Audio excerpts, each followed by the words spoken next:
반갑습니다. 안녕하세요.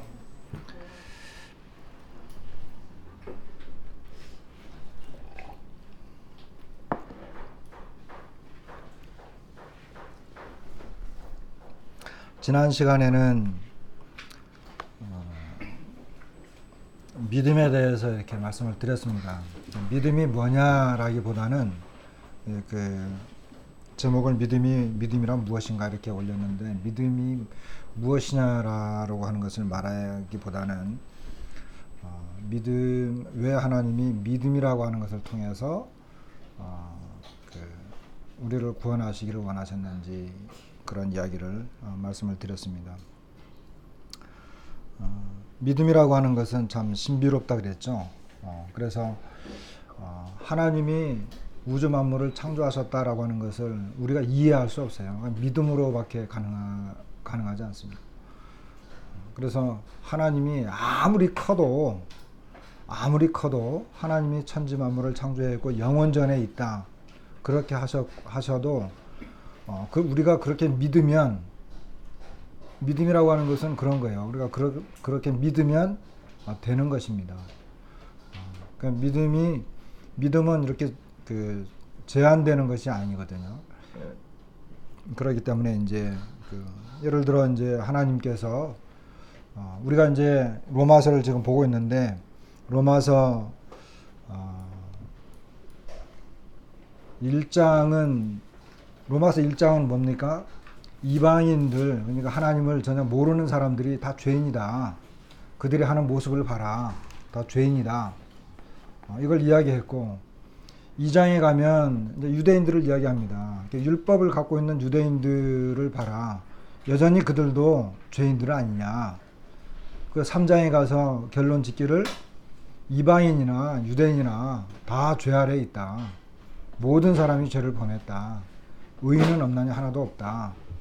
그러면서 율법을 통하지 않고 율법 외에 하나님께서 새롭게 다른 의의를 세우셨다. 그게 뭐냐 하면 예수 그리스도를 믿음으로 말미암아 사람은 구원을 받는 것이다.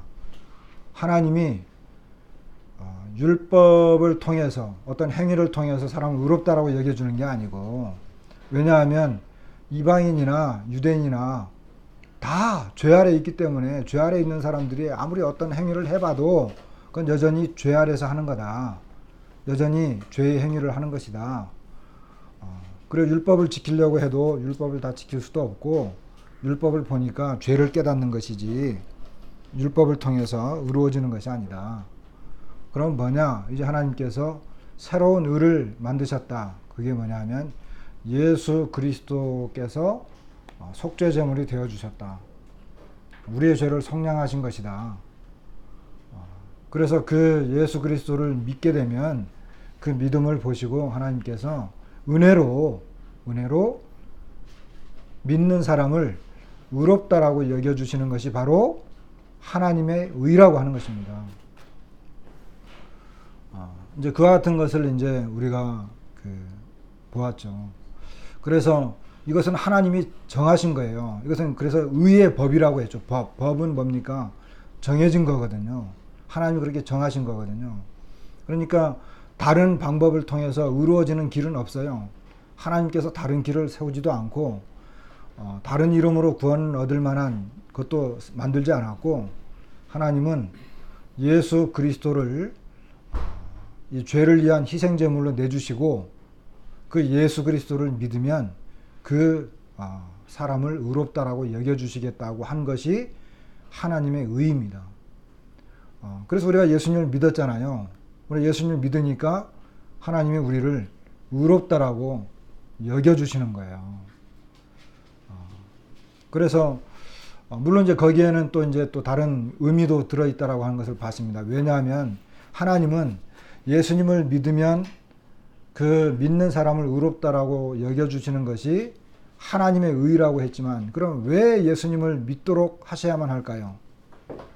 그런 이야기도 얼핏 했죠. 하나님은 영원전부터 자기의 독생자, 다시 말하면 자기의 외아드님을 만유의 후사로 세우기를 원했어요. 그리고 모든 무릎이 천지 만물 모두가 예수님으로 말미암아 지어졌고 예수님을 위해서 지어졌어요. 그런데 이 죄인된 인간들과 모든 피조물들이 예수 그리스도 앞에 굴복당하고 예수 그리스도를 주다. 주. 예수 그리스도를 가장 높이기 위한 방법으로 그와 같은 주로 세우시기 위해서 하나님께서 그렇게 이제 하신 것입니다. 자, 그렇다고 한다면 이제 그렇다고 한다면 우리가 이제 예수님을 믿고 의로워졌어요. 의로워진 다음에 의롭다함을 여긴 다음에 우리가 이제 하나님 앞에서 이제 살아가게 되었습니다.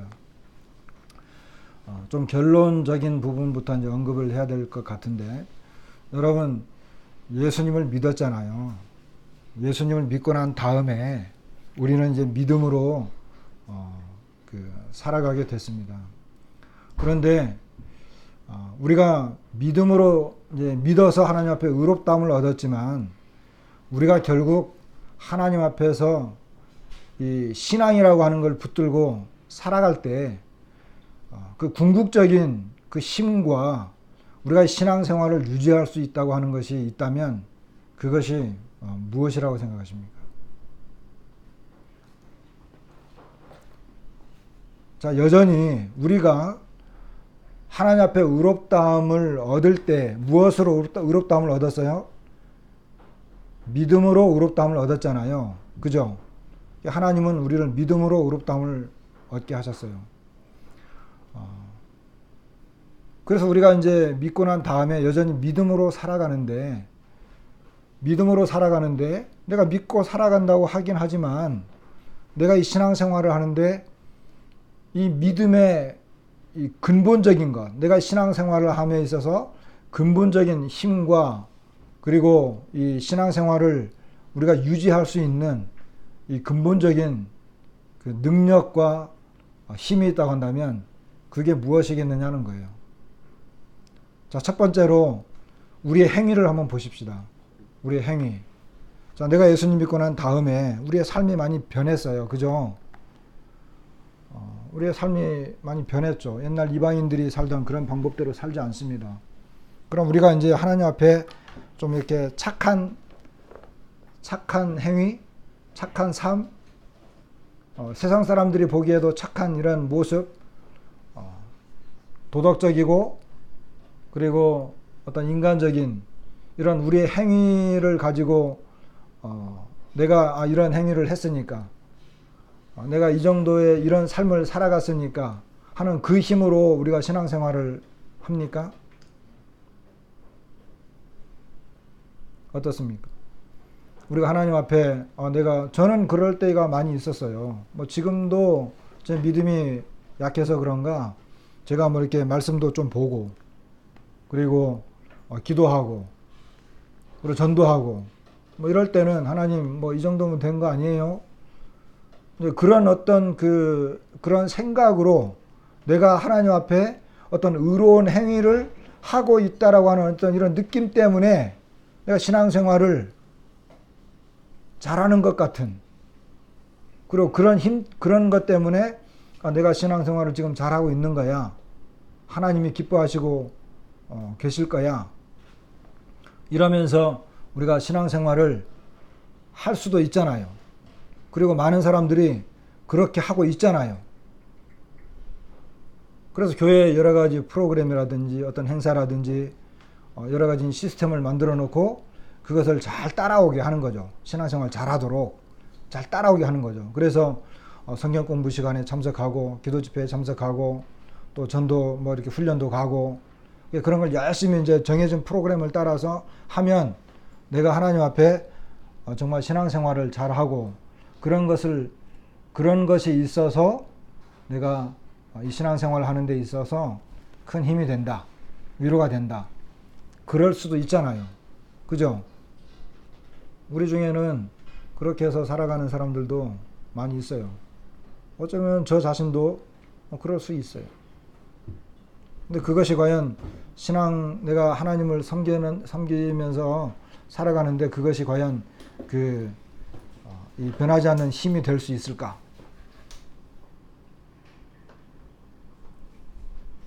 그러다가 이제 내가 한번 실수했어요. 내가 잘못했어. 잘못할 수 있잖아요. 뭐 실수할 수 있고, 그러면 어때요? 그러면 이제 내가 왜 이러지?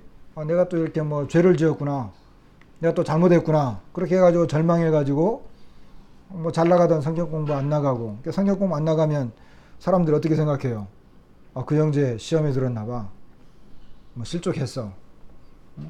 잘 나오던 기도 집회에 빠지면 그 형제한테 무슨 문제가 있나 보지? 표정을 보니까 안 좋은 것 같아. 그러니까 우리가 어떤 행위를 통해서 하나님 앞에 의로워지려고 한다고 하는 것은 사실 이게 맞지가 않는 것입니다. 그리고 그것이 우리가 계속 주님 앞에서 살아가도록 하는 힘의 원천이 되지도 않는다라고 하는 것입니다. 그러면 자, 그 다음에 또 뭐가 있습니까? 율법을 따라서, 하나님의 율법을 따라서. 그런데 우리가 로마서를 읽다 보니까 율법의 기능이 뭐예요? 죄를 깨닫게 한다. 그죠? 죄를 깨닫게 한다. 그리고 율법을 통해서 죄를 알게 됐죠. 그죠? 왜냐하면 사도 바울이 그 7장에서 말한 것처럼 율법이 없으면 탐심이라고 하는 걸 몰랐단 말이에요. 근데 탐심이라고 하는 것이 죄다라고 하는 것을 누가 가르쳐 줬어요? 율법이 가르쳐 준 거예요. 계명이 가르쳐 준 거거든요.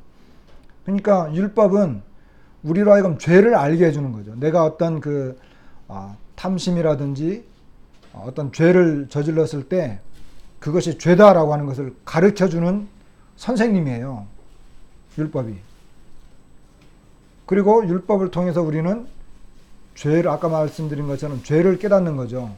이게 이제 율법의 기능이고, 근데 이 율법을 하나님이 왜 주셨다고 하셨어요? 율법을 왜 주셨어요?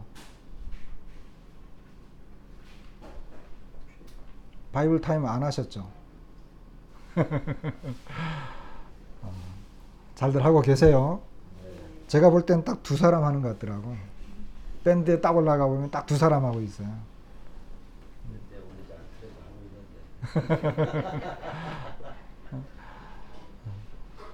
제가 볼 때는 안 하시는 것 같아요. 율법을 하나님이 왜 주셨을까요? 범죄함을 인하여 더한 것이다 그랬죠. 율법을 통해, 율법을 보면서.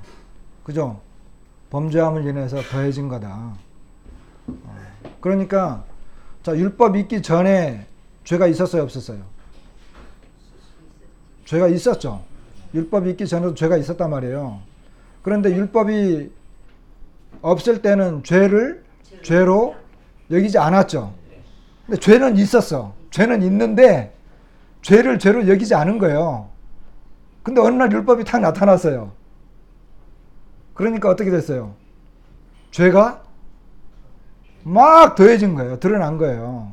자, 우리가 이제 뭐 청소를 한다고 생각을 해보십시다. 청소를 하는데 보니까 저 피아노 뒤에는 뭐 거미줄도 있고 막 바퀴벌레도 있고 막 이런 더러운 것들이 많이 있을 것 같아요. 근데 몰라. 그죠? 이 빛이 들어가기 전까지 청소하는 사람이 거기에 이제 이 빛을 확 쬐가지고 환하게 해가지고 불을 켜서 환하게 해서 피아노를 딱 드러내기 전까지는 모르잖아요. 뭐 그냥 좀 더러울 거야 라고 생각했는데 실제는 더러워요. 그런데 이제 우리 이제 보성이 제가 피아노를 쫙 드러내가지고 거기에 빛을 딱 쪼였어. 그러니까 어떻게 됐어요? 더러운 것들이 막 다 보이는 거예요. 다 드러난 거예요. 율법은 그런 것과 같은 거예요. 율법은 거룩하고 의로운 거잖아요. 하나님의 말씀이고 계명이기 때문에. 그래서 사람들은 죄인들이고 죄가 있었어요, 원래. 왜냐하면 죄가 있으니까 사람들이 죽어가는 것처럼. 그런데 법이 없으니까 그냥 하나님이 계속 넘어가니까 사람들이 죄를 지어도 죄인 줄 잘 모르는 그런 상황이었는데, 특별히 이스라엘 민족들에게 율법을 주셨는데 율법을 보니까 다 죄인 거예요. 죄가 이제 드러난 거예요. 그러니까 죄로 더욱 죄되게 한 것이 율법을 주신 목적이에요. 그러니까 이 죄가 더욱 죄가 됐잖아요. 그리고 많은 사람들이 이제 그 죄가 이제 드러났어요. 그런 가운데 이런 죄 많은 율법 아래 있고 죄 많은 가운데 하나님이 우리에게 은혜를 베풀어 주셨잖아요. 그죠? 그런 가운데 우리에게 은혜를 베풀어 주신 거예요. 그러니까 예수님이 율법 아래 오셔가지고 우리의 죄를 담당하셨기 때문에 죄가 이 편만하게 있는 상태에서 죄로 더욱 죄되게 하는 것이 율법인데, 그 율법의 정죄를 받으시고 하나님께서 이 완전히 죄로 드러난 이 인생들을 대신하셔서 예수님이 십자가에 죽으셨단 말이에요. 이렇게 하나님이 이 죄인들을 향하신 이 하나님의 놀라운 은혜와 사랑을 베풀어 주신 거예요. 그러니까 율법을 통해서 죄가 더 드러났는데 그 위에 은혜가 나타났고, 이 은혜는 죄가 넘친 곳에 은혜가 이제 더 드러나고 더 넘치게 되는 거예요. 왜냐하면 이 법을 통해서 보니까 사람은 도저히 가망성이 없는, 그리고 심판받아야 되는 이와 같은 그 존재들이었거든요. 그래서 율법을 통해서, 이 은혜를 통해서 이제는 하나님께서 이 죄가 더한 곳에, 죄가 넘친 곳에 은혜가 더욱 넘친 거죠. 그러니까 사람들이 그런 거예요.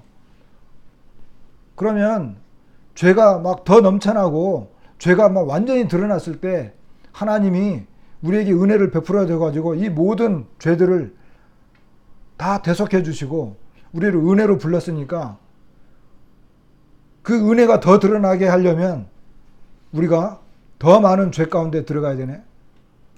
그리고 내가 더 많은 죄를 지으면 지을수록, 내가 율법을 더 어기면 어길수록 하나님의 은혜는 더 커지겠네. 이렇게 오해한 사람들도 있었다는 거예요.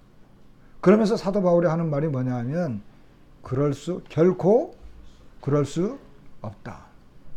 우리가 은혜 아래 있는데 어떻게 죄를 더 짓겠느냐. 그리고 우리는 사실은 죄에 대해서 죽었다. 이렇게 이 전개를 계속 하는 것입니다. 로마서 5장에 보면 여기 그 여러 가지 내용들이 많이 나와요. 그런데 오늘 제가 말씀드린 것은 우리가 믿음으로 말미암아 의롭다함을 얻었어요. 믿음으로 말미암아 의롭다함을 얻은 다음에 우리가 우리의 행위로나 율법으로나 그 어떠한 것으로도 우리의 신앙의 삶을 유지해 나갈 수가 없다는 거예요. 왜? 우리는 연약하고 경건하지 못하고 우리는 계속 넘어지는 자들이거든요. 그리고 내가 율법을 지켜서 의로워지려고 하면 더 힘들어요. 왜? 율법의 기능이 죄를 깨닫게 하고 죄를 알게 하는 기능이거든요. 그러니까 율법을 통하면 내가 더 죄인인 것만 드러나지, 내가 그 더 잘하려고 하면 할수록, 그리고 율법을 더 지키려고 하면 할수록 오히려 율법은 계속 우리를 정죄하죠. 그 정죄하고 우리의 죄가 드러날 때마다 나는 계속 힘들고 율법의 저주 아래서 나는 계속 죽을 수밖에 없는 그런 자임을 깨닫게 되는 거죠. 그럼 우리가 어떻게 신앙생활을 할 거냐? 내 신앙생활의 근본적인 힘과 원천이 되는 것이 뭐냐? 그게 뭐냐라고 하는 것입니다. 우리가 다 구원받은 사람, 여기 보니까 제가 다 구원받은 사람들이라고 하고 있어요. 저도 마찬가지이고. 그럼 내가 어떻게 그럼 하나님 앞에서 살아갈 거냐? 내가 살아갈 수 있는 힘과 그 근원은 그럼 뭐냐? 일단 5장에 있는 말씀을 좀 보겠습니다. 5장에 있는 말씀 보면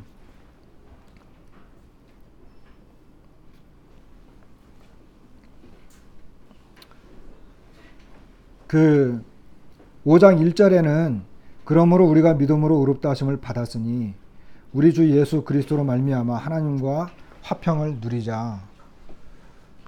이제는 우리가요,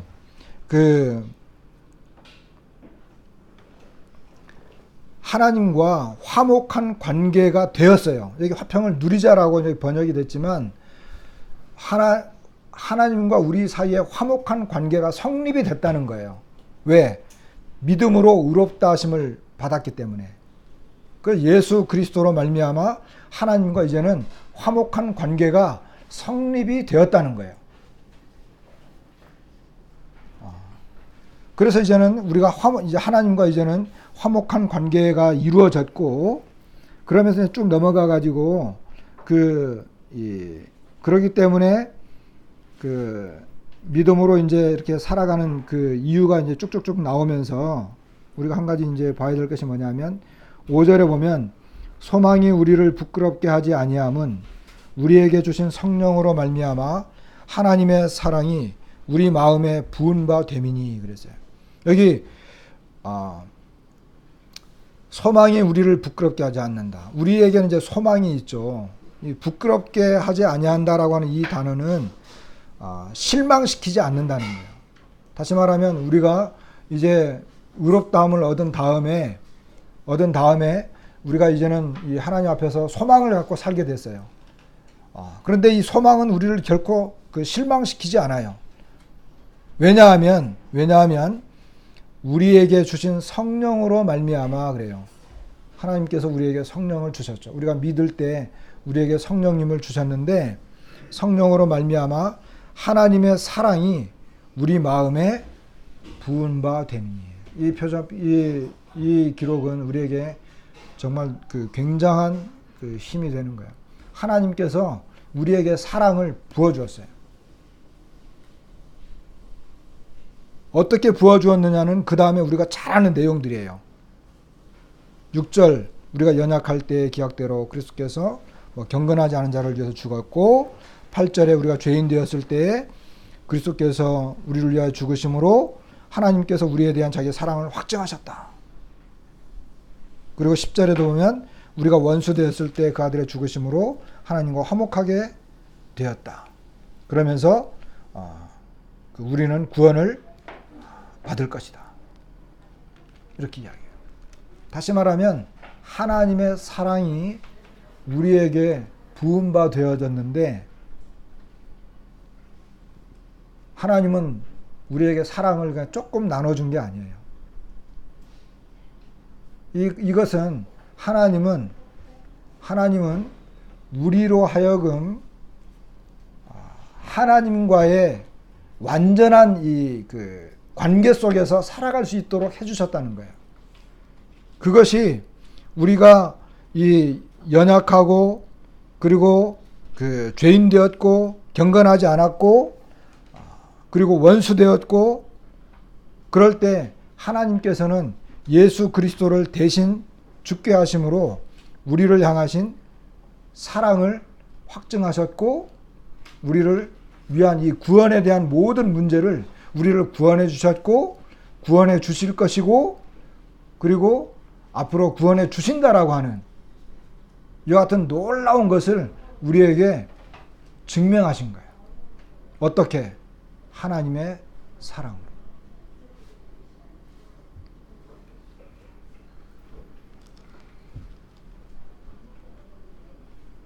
특별히 여기 사도 바울은 우리에게 주신 성령으로 말미암아 이렇게 이야기해요. 성령은 하나님이시잖아요. 근데 그 성령 하나님이 우리 안에 오셔서 하나님의 이 사랑을 우리에게 보여주고 계시는 거예요. 그러면서 이제 나중에 이 6장, 7장 쭉 넘어가서 8장부터는 계속해서 이제 성령에 대한 이야기가 나와요. 성령에 대한 이야기. 다시 말하면 우리가 하나님께서 우리에게 이 성령을 주셨는데 그 성령이 있는 사람이 바로 하나님의 아들들이다. 그리고 이 성령의 인도함을 받는 사람들이 바로 하나님의 자녀들이다. 이와 같은 것들을 이야기하는 거예요.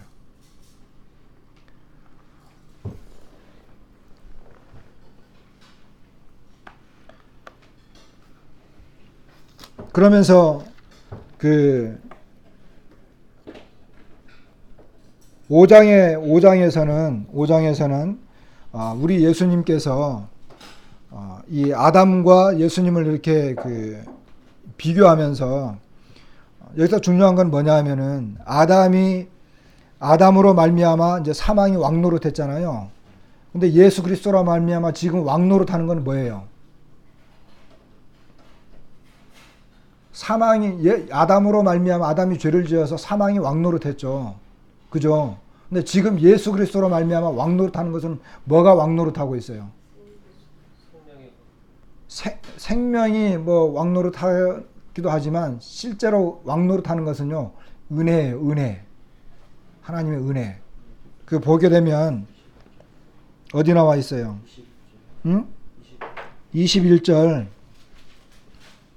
21절에 보면 이는 죄가 사망 안에서 왕노릇한 것 같이 은혜도 또한 의로 말미암아 왕노릇하여 우리 주 예수 그리스도로 말미암아 영생에 이르게 하려 함이라. 다시 말하면 지금은 은혜가 왕노릇하고 있어요. 사망이 왕노릇해가지고 이 죄로 말미암아 사람들을 죽게 하고 있었는데, 그죠?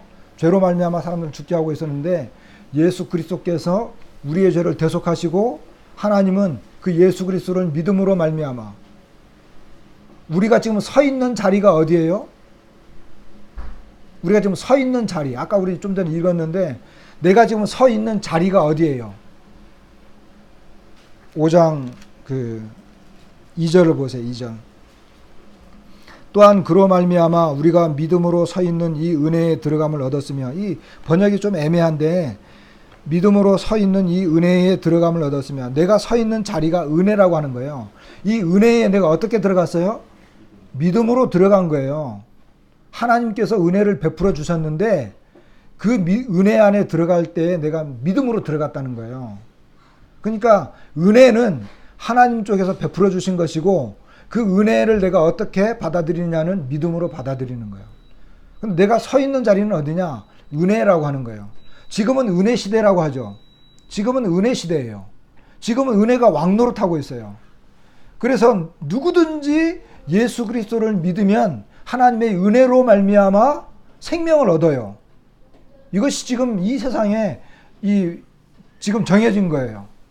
그러니까 내가 서 있는 자리는 어디냐 하면 바로 이 은혜의 자리에 들어갔다는 거예요. 은혜에 서 있다는 거예요. 지금은 은혜가 왕노릇하는 시대예요. 그래서 내가 이 세상을 살아가는 것도 하나님의 은혜로 말미암아 내가 지금 은혜 가운데 들어왔구나. 은혜 가운데 들어왔구나. 이런 것을 설명하고 있는데 그것이 아담과 예수 그리스도를 이렇게 비교하면서 예수 그리스도는 바로 이 은혜의 대표자다. 그리고 내가 그 안에 지금 들어와 있다. 은혜가 지금 왕노릇하고 있다. 그런 이야기를 이제 초반에 이제 이야기 이제 한 그런 내용들이고요. 그 다음에 이제 우리가 죄를 지을 수 없는 것은 내가 예수 그리스도와 함께 연합되어 있기 때문이다. 예수 그리스도께서 죽을 때 나도 죽었다는 거예요. 예수 그리스도께서 장사될 때 나도 장사되었다는 거예요. 그리고 예수 그리스도께서 부활할 때 나도 부활했다는 거예요. 그리고 내가 부활했고 새로운 사람이 되었는데 그것은 바로 내가 이제는 새 생명 가운데서 4절에 보면 4절 맨 뒷부분에 보면 새 생명 가운데서 행하게 하려 하기 위해서 우리가 지금 살아가는 것은 새로운 생명 가운데서 행하는 거예요. 그러면서 이제 사도 바울은 그 6장 14절에 보시면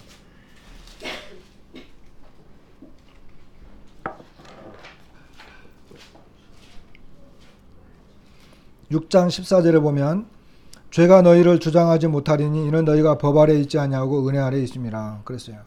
우리가 그 은혜 아래 있기 때문에 죄가 이제는 우리를 더 이상 주장하지 못해요. 왜? 죄에 대해서 우리가 죽었잖아요.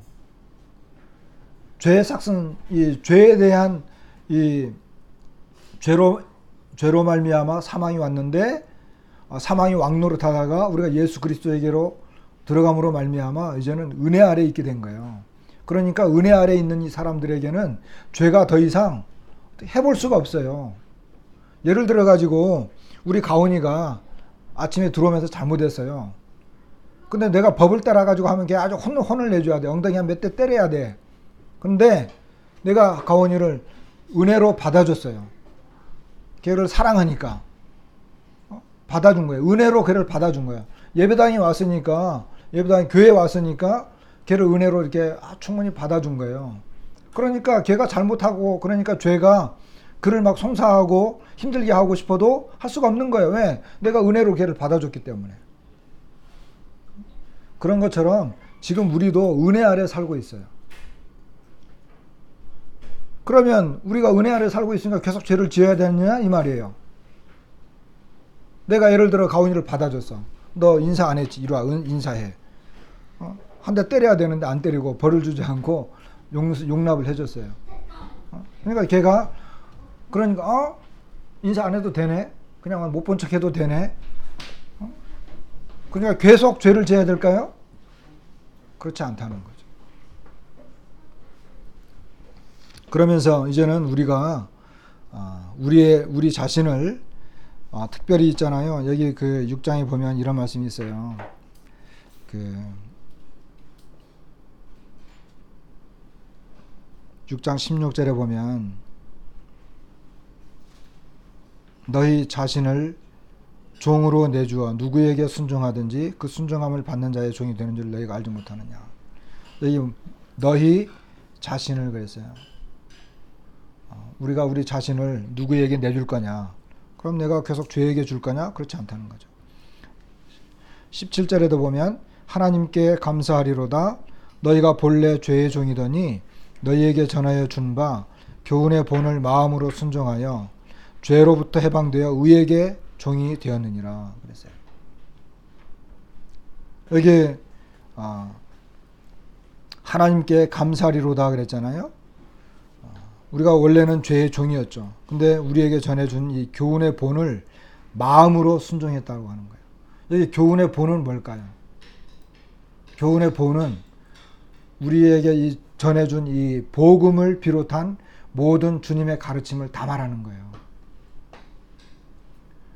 이게 마음으로 순종했다는 거예요. 그래서 죄로부터 해방되어 의에게 종이 되었다는 거예요.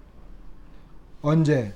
이 복음을 비롯한 주님의 이 모든 가르침을 내가 순종했을 때. 교훈의 본. 이것은 주님이 우리에게 가르쳐준 이런 말씀들이에요. 실은요, 이 로마서를 기록한 목적이 사실은 여기에 있어요.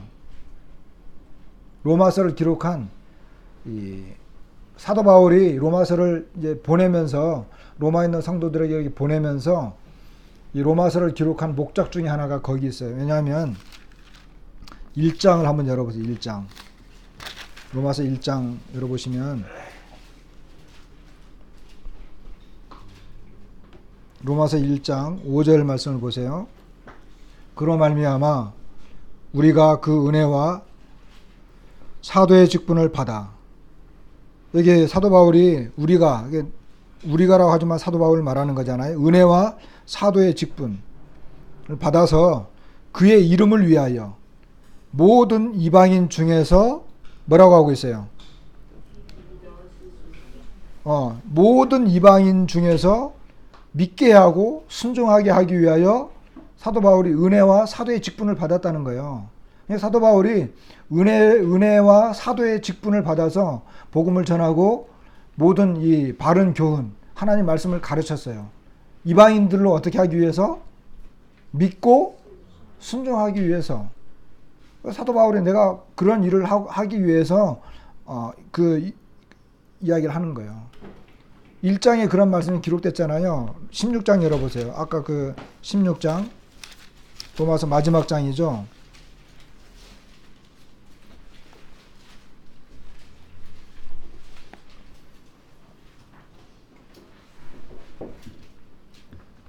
16장 26절 보면 이제는 나타내신 바 되었음. 25절부터 볼까요? 나의 복음과 예수 그리스도를 전파함은 영세전부터 감추어졌다가 이제는 나타내신 바 되었으며 영원하신 하나님의 명을 따라 선지자들의 글로 말미암아 모든 민족이 믿어 순종하게 하시려고 알게 하신 바 그 신비의 계시를 따라 된 것이니 이 복음으로 너희를 능히 견고하게 하실. 이렇게 기록이 되어 있어요.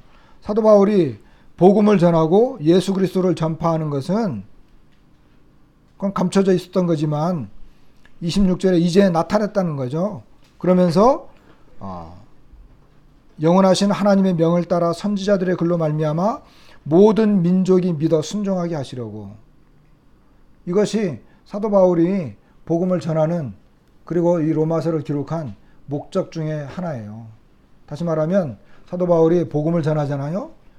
그리고 선지자들, 이 하나님의 말씀을 가르치고 증거하잖아요. 그리고 그는 이런 것을 맡은 사도였어요. 사도란 말이에요. 우리에게 은혜의 복음을 증거했죠.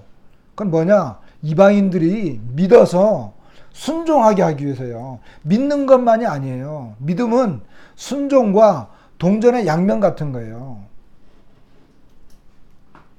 그런데 여기 6장에 아까 우리가 6장 봤잖아요. 6장. 하나님께 감사하리로다. 17절에 너희가 본래 죄의 종이더니 너희에게 전하여 준 바 교훈의 본을 마음으로 순종하여. 우리가요. 죄의 종이었어요. 죄의 종이었죠. 죄를 짓는 죄의 종이었어요. 죄를 짓는 자는 마귀에게 속하나니 하나님의 아들이 나타난 것은 마귀의 일을 멸하려 하기 위함이라. 어저께 우리 복음을 전하면서 이야기했죠. 내가 예전에는 죄의 종이라고 하는 건 뭐예요? 죄가 시키는 대로 했다는 거예요. 종은 뭐예요? 노예라고 하는 거예요. 어쩔 수 없이 하는 거예요. 그냥 막 하는 거예요. 시키는 대로. 안 하면 노예가 아니죠. 그러더니 이제는 그 교훈의 본을 마음으로 순종해서 죄로부터 해방되어 의에게 종이 되었다. 의에게 종이 되었다. 자, 중요한 말씀인데 19절 보 19절. 너희 육신이 연약함으로 내가 사람의 예대로 말하노니 전에 너희가 너희 지체를 부정과 불법에 내주어 불법에 이른 것 같이 이제는 너희 지체를 의에게 종으로 내주어 거룩함에 이르라 그랬어요.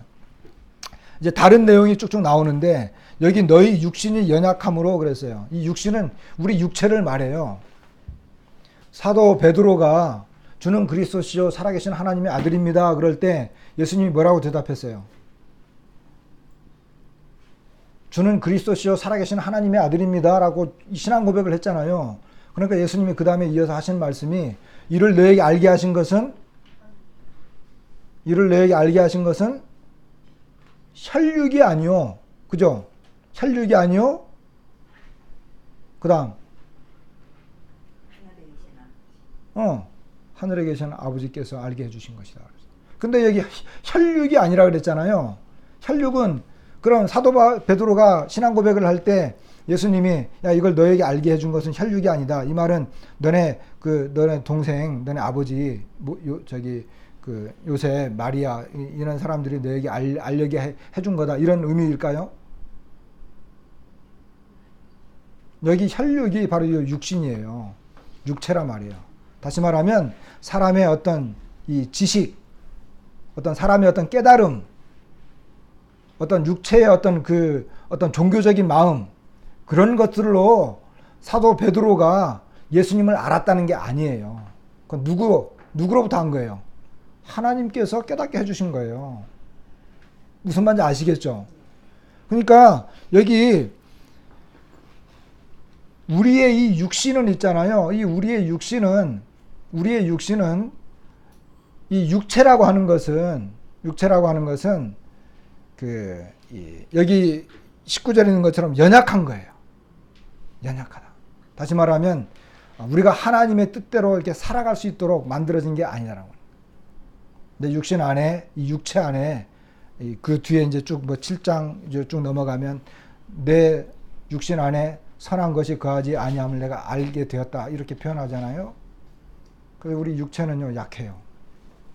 우리 주님이 겟세마네에서 기도할 때도 마음에는 원이로 돼 육신이 약하도다 그랬잖아요. 그러니까 우리 육신은요, 하나님의 뜻에, 주님의 뜻에, 그리고 하나님을 아는 것에 대해서 전혀 이렇게 전혀 아니에요.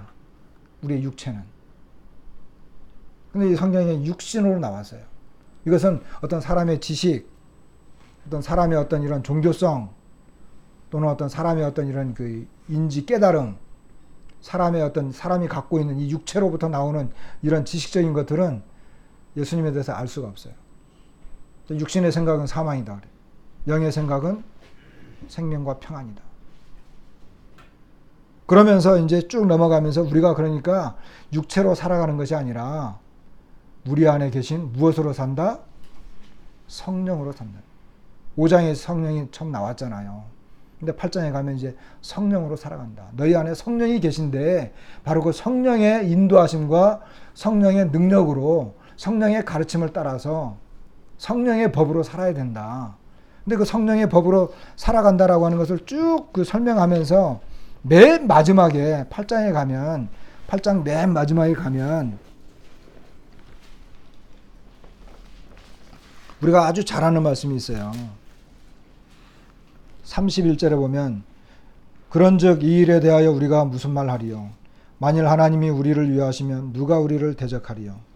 자기 아들을 아끼지 아니하시고 우리 모든 사람을 위하여 내어주신 이가 어찌 그 아들과 함께 모든 것을 우리에게 주시지 아니하겠느냐?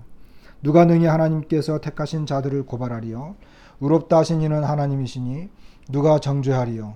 죽으실 뿐 아니라 다시 살아나신 이는 그리스도 예수시니 그는 하나님 우편에 계신 자요 우리를 위하여 간구하시는 자시니라. 누가 우리를 그리스도의 사랑에서 끊으리요? 환난이나 곤고나 박해나 기근이나 적신이나 위험이나 칼이랴. 기록된 바 우리가 종일 주를 위하여 죽임을 당하게 되며 도살당할 양같이 여김을 받았나이다 함과 같으니라.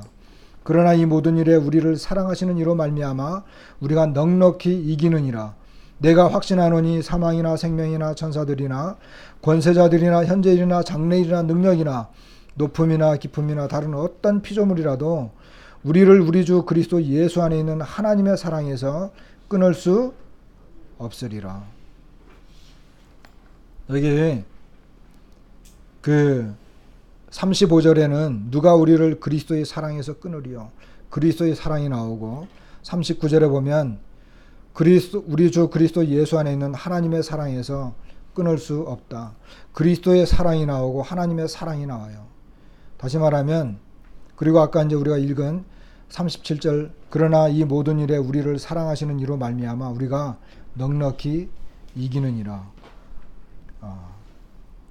그리고 아까 31절 처음에 읽은 것은 만일 하나님이 우리를 위하시면 누가 우리를 대적하리요? 성령께서 우리 안에 계십니다. 예수 그리스도를 믿고 구원받으셨다고 한다면 여러분 안에 그리고 제 안에 성령께서 계세요. 그분은 하나님이십니다. 그 하나님이 우리로 하여금 하나님의 사랑을 인지하도록 해주세요. 우리가요 주님 앞에서 살아갈 수 있는 신앙의 비결, 형제 자매님이 우리가 믿음으로 말미암아 의롭다함을 얻었지만 그것 하나 얻은 그걸 알 수도 있고 믿어서 이제 의롭다함을 얻었지만 우리가 실제 이 세상에서 살아가는 신앙의 능력, 힘, 하나님 앞에서 살아갈 수 있는 것은 바로 하나님의 사랑 때문이에요. 사랑 때문에. 그 앞에 이제 여러 가지 이야기들이 많이 나와 있는 것은 구체적으로 이제 설명을 한 것들인데, 그런 이것을 다 덮는 것이 뭐냐 하면 바로 하나님의 사랑이에요. 그리스도의 사랑이에요. 주님이 우리를 사랑하고 계세요. 그 어떠한 것도 우리를 사랑해서 끊을 수 없고, 그리고 우리가 이기는, 여기 보면 우리를 사랑하시는 이로 말미암아 우리가 넉넉히 이긴다 그랬잖아요. 여러분 이기는 삶을 살고 싶죠? 그게 우리가 그러면 어떻게 이기느냐? 우리를 사랑하시는 그분으로 말미암아. 내가 이 세상을 살아가면서 죄를 이기고, 그죠? 세상을 이기고, 나 자신을 이기고, 그리고 여러 가지 환경과 모든 어려움을 이기면서 살아가는 것은 하나님이 나를 이렇게 사랑하고 있구나. 하나님은 지금도 나를 사랑하고 있구나. 이 사랑으로 살아가는 거예요. 그러니까 하나님과 사랑의 관계 속에서 신앙생활을 하는 거예요. 우리가 서로 사랑해서 결혼했잖아요. 결혼 생활을 유지해 주는 게 뭐예요? 사랑이에요. 가정을 유지해 주는 게 뭐예요? 사랑이에요. 자식들요, 어떤 때는 왼수예요. 우리 중에 어떤 할머니 계시는데 그 자식들에서 벗어나니까 해방이래요. 해방. 자유래요. 자유. 그런데도 왜 그 왼수 같은 아이들을 봐주면서도 그것을 하느냐? 사랑하기 때문에. 우리가 사랑 때문에 살아가는 거예요. 실은. 내가 죄사함 받은 기쁨으로 살아가는 게 아니고, 내가 의롭다함을 얻었기 때문에 살아가는 게 아니고, 실은 그 모든 것은 신분적으로 얻어졌지만 내가 이 세상을 넉넉히 이기면서 기쁨과 담대함으로 살아가는 건 뭐냐? 바로 사랑이라는 거예요. 여기 8장에 와서 사랑으로 이 복음에 관계된 내용들이 마감이 돼요. 그래서 우리는 생각을 해야 되는 거예요. 하나님이 나를 의롭다고 여겨줬구나. 나를 이제 율법의 저주에서 해방시켜줬구나. 그리고 내가 이제 뭐 이렇게 여러 가지 어떤 그 이유들을 알 수 있지만, 하나님이 나를 이렇게 사랑하시는구나. 그 사랑을 누리면서, 그리고 그것의 사실을 성령으로 말미암아 인지하면서 살아갈 때 비로소 우리의 신앙의 삶이 이어져 가는 거예요. 만약에 사랑의 관계가 없다 그러면, 하나님이 나를 사랑하시고 내가 또 주님을 사랑한다, 이런 사랑의 관계가 없다면 신앙생활은요 정말 힘들어요. 그죠? 아까 뭐라 그랬어요? 육신이 연약함으로. 우리 육신은 연약해요. 그리고 이 육신을 통해서 죄가 계속 우리를 아주 집요하게 공격해와요. 율법대로 살려고 하면 힘들어요. 내 어떤 행위로 살려고 하면 힘들어요. 무엇으로 사느냐? 사랑으로 사는 거예요. 그럴 때 우리가 이기면서 살아가요. 교회에 억지로 나오지 마세요. 사랑이 없으면 나오지 마세요. 예배 억지로 하지 마세요. 하나님도 기뻐하지 않아요. 그러나 하나님이 나를 사랑하고 계시구나, 이거 깨달으면, 사람들이 교회 잠깐 나왔다 안 나오잖아요. 복음을 들어도 안 나오잖아요. 하나님의 사랑을 깨닫지 못했기 때문에 못 나오는 거예요. 그러나 하나님이 나 같은 사람을 그래도 이렇게까지 사랑하는구나, 그 사랑으로 나를 지키고 있고 붙들고 있구나, 이걸 생각하면 교회에 나오지 말라고 해도 나와요. 이게 사랑의 힘이에요.